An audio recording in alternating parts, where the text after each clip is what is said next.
before we get to today's games, let me say that the NHL Western Conference standings are looking nice indeed. It was also good to see this year's Hart and Norris winners lead off the scoring yesterday.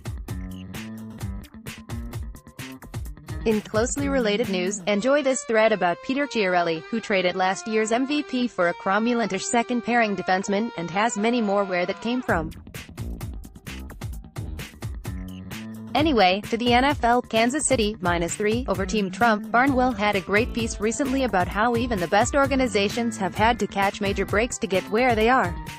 But being really good helps too, and the Patriots showing off their mastery yet again last week is obviously the latter. The gap between Belichick and most of the field remains remarkably large. Nobody would be shocked to see them in the Super Bowl again, and while Reid can hold his own against the GOAT from Tuesday to Saturday if things are close late, I'd rather have money on the Pats.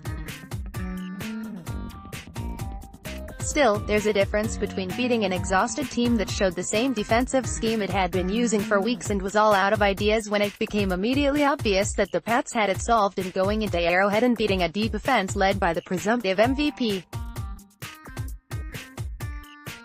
The Pats have been more mortal on the road in the playoffs in the late part of their run, and I think Kansas City getting the Rams 3 over New Orleans. The case for the Saints is easy. They actually had a better defense than the Rams this year, and given that it's hard to make the case for Goff McVay over Breeze Payton at the Superdome, with all respect for what the former have already accomplished.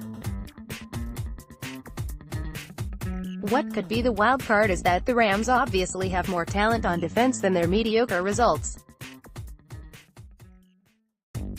This may well be a case of the names being better than their current performance level, but my guess is that Wade has some stuff up his sleeve he hasn't had to show since the Rams have had the division effectively wrapped up since about Week 7. Even that still might not be enough against an all-time great. Who knows, this might be his best shot for a second championship, but in what looks to me like a very even matchup, I'd take the points. Caveat: if Talib gets hurt, the Rams are in deep trouble. Share.